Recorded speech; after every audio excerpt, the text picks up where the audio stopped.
तो जैसे मैंने सुना है सर कि हमारे पास बहुत पुराना और एक गोल्डन प्रोडक्ट है, जिसको हम कह सकते हैं golden product, steam rich.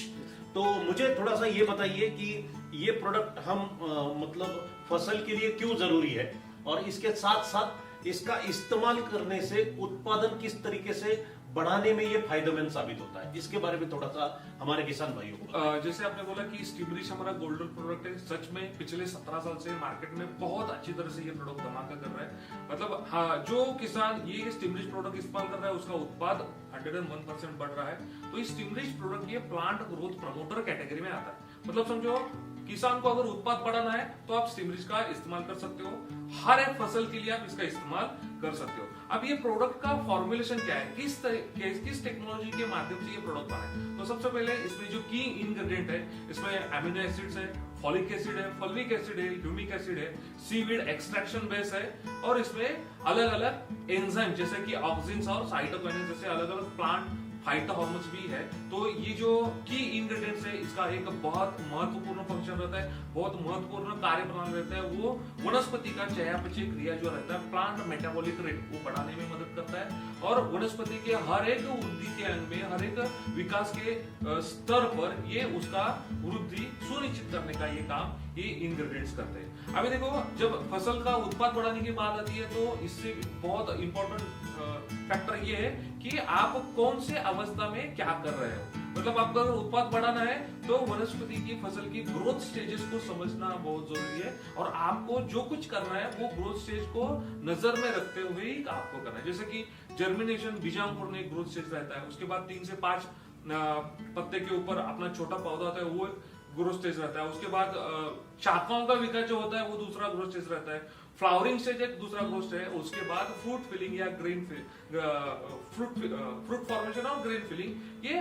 Last वाला ग्रोथ स्टेज रहता है। मतलब आपको जो खेती में मेहनत करनी है ये इस ग्रोथ स्टेज को नजर में रखते हुए आपको ये मेहनत करनी है। और जैसे हमारा स्टीम रिच प्रोडक्ट है, ये अनोखा प्रोडक्ट है, और इसकी जो की इंग्रेडिएंट्स है ये बहुत ही अच्छे की इंग्रेडिएंट्स है, और वनस्पति के हर एक ग्रोथ स्टेज में ये काम करते हैं। जैसे कि स्टीम रिच का रिकमेंडेशन हम बीजांकुरण अवस्था के लिए करते हैं, मतलब आपका प्रॉपर जर्मिनेशन अच्छा हो, इसलिए हम इसका रिकमेंडेशन करते हैं। जैसे कि आमतौर पर किसान को कोई बीज बोता है तो उसमें से 60 या 70% तक बीजांकुरण होता है, 30 to 40% उसका जो महंगे बीज है उसका नुकसान हो रहा है, बराबर। लेकिन वहीं पे अगर वो सीड ट्रीटमेंट के लिए, बीज शोधन के लिए अगर स्टीम रिच इस्तेमाल करता है तो वहां पे उसका जर्मिनेशन परसेंटेज है वो 90% से भी ज्यादा यहाँ पे जर्मिनेशन होगा। अगर 90% से ज्यादा जर्मिनेशन हो रहा है तो आपकी फसल एक साथ वहां पे उसका एक साथ आपको वो दिखने वाली। सेकेंड जो ग्रोथ स्टेज है वो वहां पे 3 to 5 लीफ स्टेज, मतलब एक छोटा पौधा बनने के बाद वहां पे हम फॉलियर स्प्रे रिकमेंड करते हैं। और यहाँ पे अगर फॉलियर स्प्रे करने के बाद आपको वहां पे फायदा क्या मिलेगा,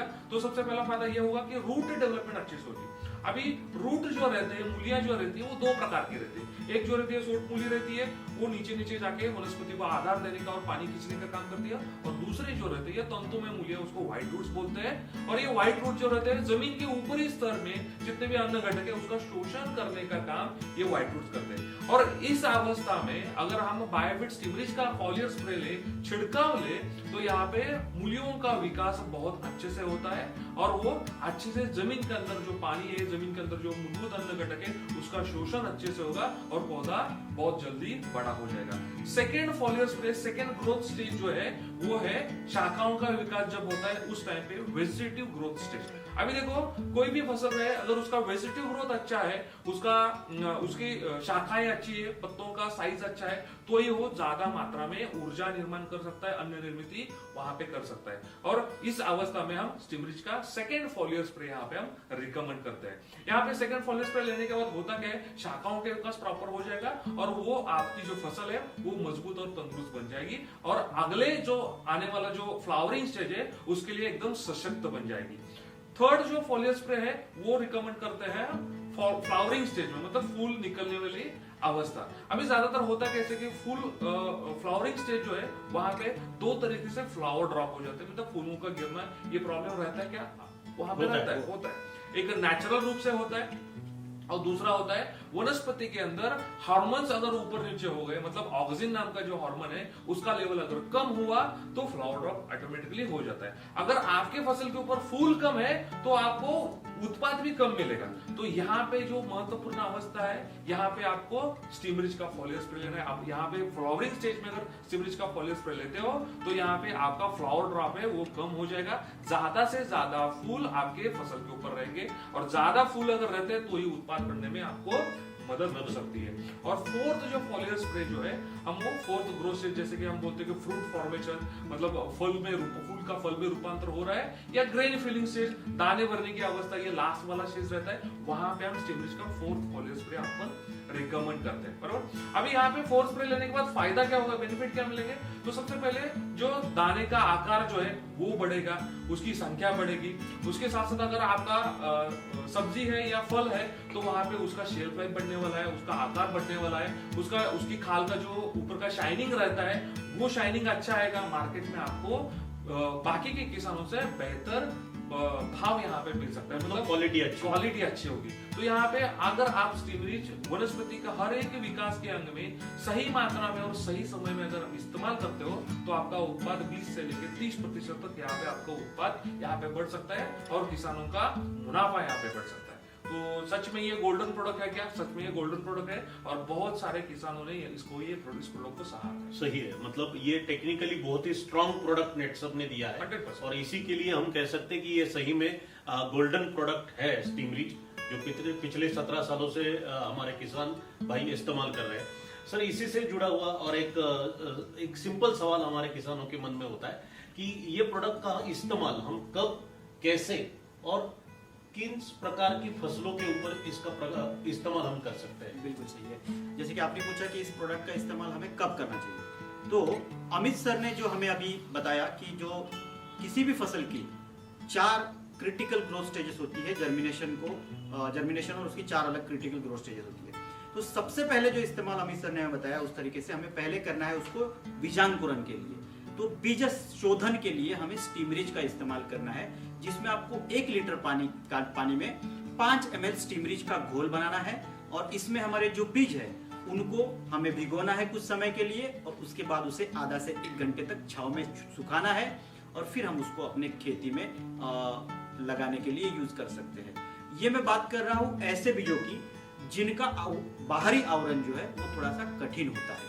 अब कुछ बीज ऐसे भी होते हैं हमारे जिनका बाहरी आवरण जो होता है, ऊपर का छिलका जो होता है वो थोड़ा सा नरम होता है, जैसे कि मूंगफली, इसके ऊपर का छिलका अगर निकल जाए तो उसका जो बीज अंकुरण है वो नहीं होगा।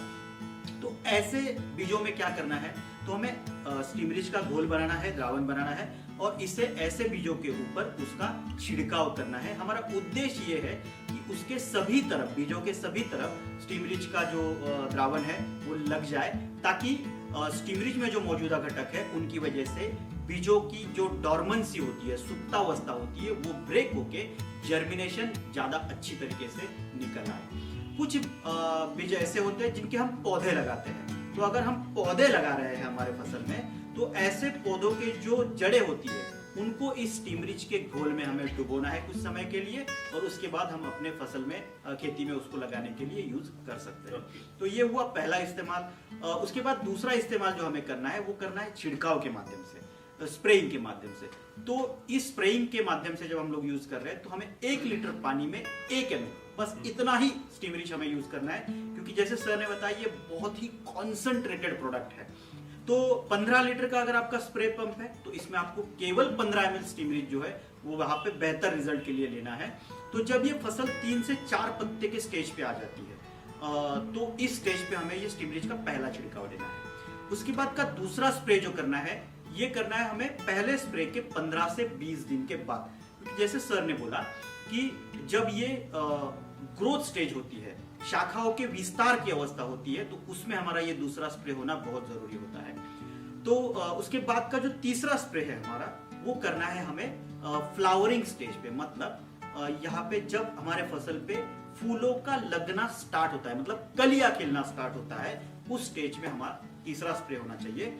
और जो चौथा छिड़काव है वो हमारा होना चाहिए फल लगने की अवस्था में, मतलब अगर वो ग्रेन्स आ रहे हैं, वहां पे दाने आ रहे हैं फलों के, तो दानों की जो दूध वाली अवस्था होती है, मतलब दानों की ग्रेन फिलिंग स्टेज होती है, वहां पे हमें ये यूज करना है। और अगर उसके बड़े फल लगते हैं तो उसका जो बेरी साइज फ्रूट आता है, मतलब छोटे छोटे फ्रूट लगते हैं हमारे फसल पे, तो उस समय हमारा ये चौथा स्प्रे जो है वो हमें करना है। तो कम से कम 4 स्प्रे तो हमें हमारे फसल पे, जो रिजल्ट सर ने बोला 25 से 40% की जो बढ़ोतरी हमें उत्पादन में चाहिए, उसके लिए हमें ये सही समय पे करना जरूरी है। अब रहा सवाल ये कौन कौन सी फसल पे यूज करना होगा, तो मैं आपको यहाँ पे बता दूं कि नेटसप की जो R&D टीम है उसने कड़ी मेहनत से एक ऐसा जबरदस्त प्रोडक्ट यहाँ पे हमारे किसानों के लिए दिया है, जो कि किसी भी फसल के लिए जिसका आप उत्पादन बढ़ाना चाहते हैं, ऐसे हर एक फसल को आप ये यूज कर सकते हैं। इसका मतलब जिस भी फसल को पत्ते लगते हैं, मतलब फिर वो धनिये से लेकर आम तक, हर एक फसल पे आप स्टीम रिच का इस्तेमाल गारंटेड कर सकते हैं और आपके उत्पादन में बढ़ोतरी लेके आ सकते हैं। बहुत जबरदस्त, मतलब ये ऐसा एक यूनिक प्रोडक्ट है जो हर तरह के फसल के लिए किसान इस्तेमाल करके उसका उत्पादन बढ़ा सकता है। उसके लिए उसको 4 मिनिमम स्प्रे लेने बहुत जरूरी है। तो सर इसको ही आगे लेके जाते हुए एक सवाल जो किसान के मन में होता है वो ये होता है कि मैं मेरे फसल के ऊपर स्टीम रिच ही क्यों इस्तेमाल करूं, जबकि आज मार्केट में अगर हम देखते हैं तो कृषि केंद्र में बहुत सारे ऑप्शन या बहुत सारे विकल्प हमारे किसानों के सामने है।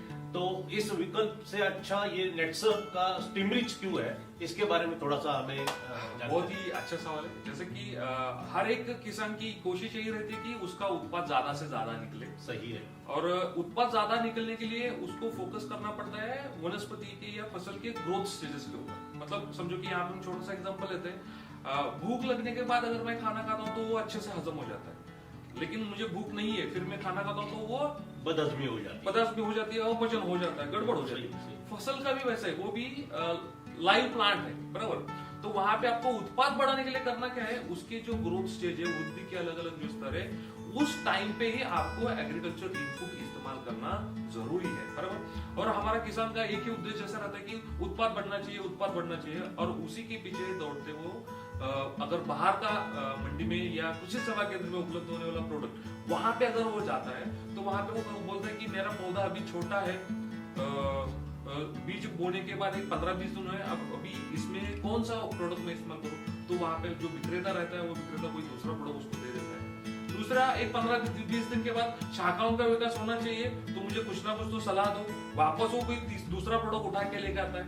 अभी फ्लावरिंग से जाता है तो फ्लावर ड्रॉप हो रहा है या और कुछ ना कुछ गड़बड़ होती है, तो उस टाइम पे वापस वो कृषि सेवा केंद्र में पहुंच जाता है। वहां का जो विक्रेता रहता है वो कुछ ना कुछ तो दूसरा तीसरा प्रोडक्ट उसको किसान को रिकमेंड कर देता है। और लास्ट वाला, दाने अच्छे होने चाहिए या फल अच्छे निकलने चाहिए, इसलिए ये प्रोडक्ट भी लेके जाओ। मतलब वहां पे जो विक्रेता है कृषि सेवा केंद्र में या मंडी में बैठा हुआ, वो क्या करता है, उसका खुद का बिजनेस करता है, लेकिन उस चक्कर में हो क्या रहा है, हमारा जो किसान है उसके खर्चे बढ़ रहे हैं। मतलब वो हर एक वृद्धि के अंग में अलग अलग प्रोडक्ट वहां से परचेस कर खरीद के लेके आ रहा है, उसमें से वो सारा का सारा भी इस्तेमाल नहीं कर पाता, कुछ ना कुछ तो बच जाता है और वो स्टोरेज में लॉस भी हो जाता है। मतलब वहां पे उसके खर्चे बढ़ रहे हैं।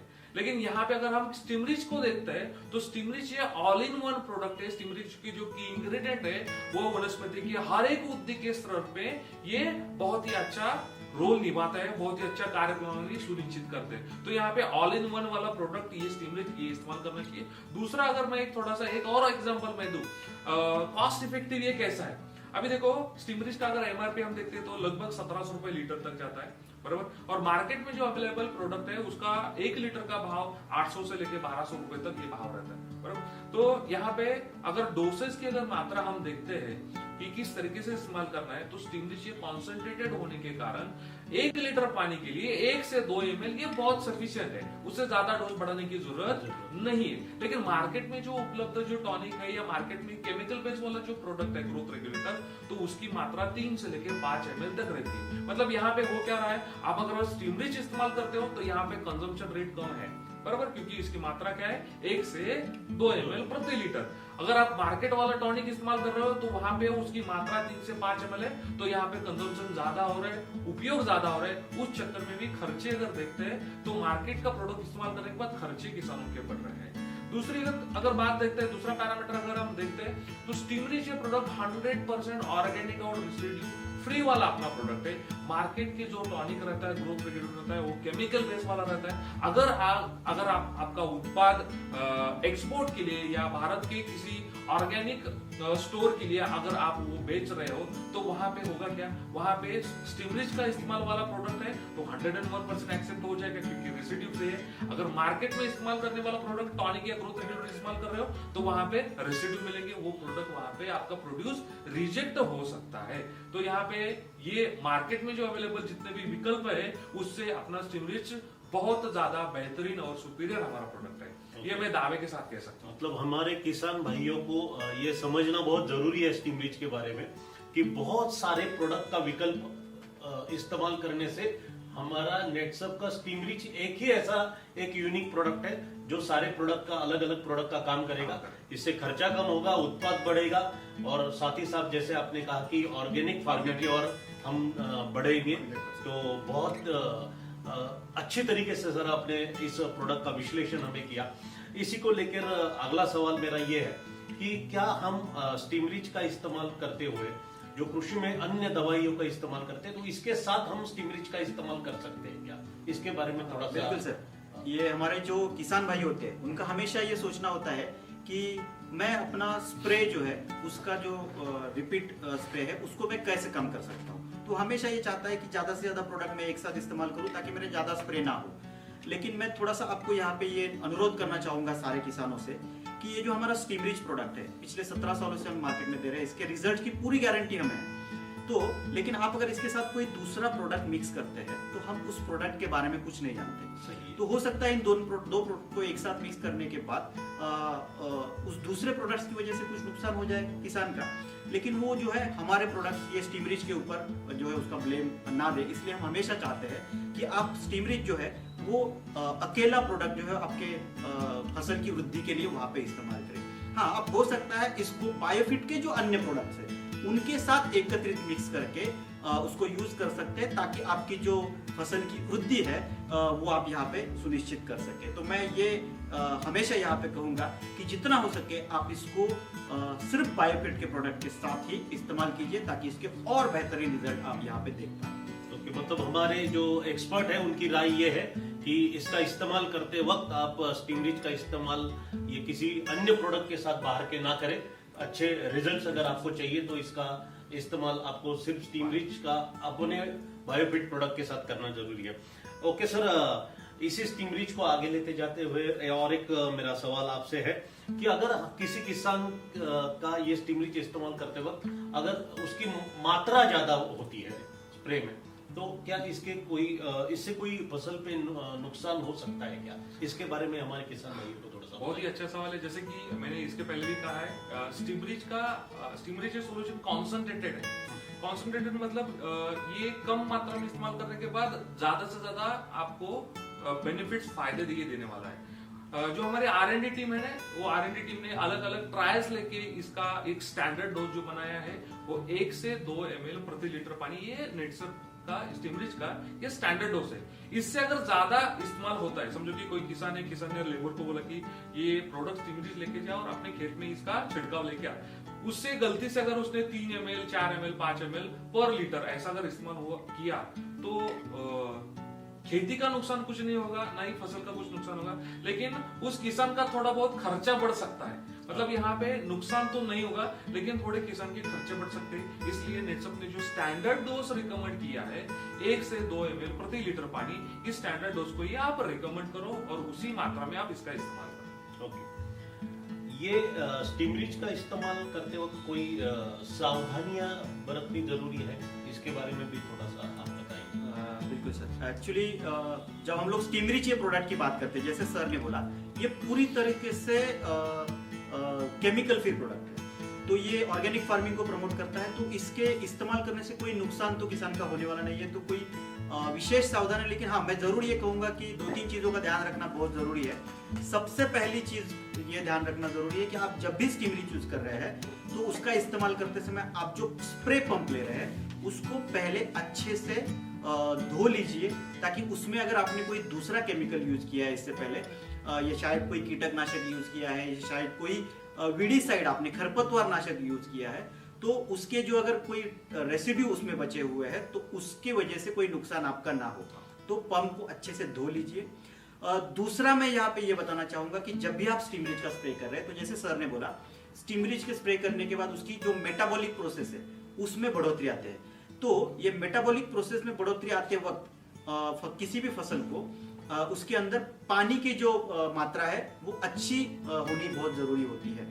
तो इसलिए आप जब भी स्टीम रिच का इस्तेमाल कर रहे हैं तो पानी में जो मॉइस्चर है, नमी है, जमीन में जो नमी है, वो नमी का होना बहुत जरूरी है। तो जब भी आप फसल को पानी देते हैं तो उसके कुछ अंतराल के बाद अगर आप स्टीम रिच का इस्तेमाल करते हैं तो ये ज्यादा बेहतर होगा। और तीसरा, आपको ये अगर दूसरा स्प्रे यूज कर रहे हैं, बाजार का केमिकल स्प्रे अगर आप यूज कर रहे हैं, तो मैं ये अनुरोध करूंगा कि आप एक 3 से 4 दिन या उससे थोड़ा ज्यादा समय का गैप देके, इंटरवल देके फिर आप स्टीम रिच का इस्तेमाल करें, ताकि कोई बाधाएं जो है स्टीम रिच के काम करने में ना आए। तो इतना ध्यान अगर आप रखते हो तो मैं गारंटी देता हूँ कि आप स्टीम रिच एक अच्छी तरीके से आपकी फसल के ऊपर रिजल्ट आप दे पाओगे। मतलब आपके जवाबों से तो ये साबित होता है कि सही में ये एक गोल्डन प्रोडक्ट ही है, और हर किसान ने, भारत के हर किसान ने इसका इस्तेमाल अपने खेती में और हर फसल पे करना चाहिए। ये हमारा अनुरोध है।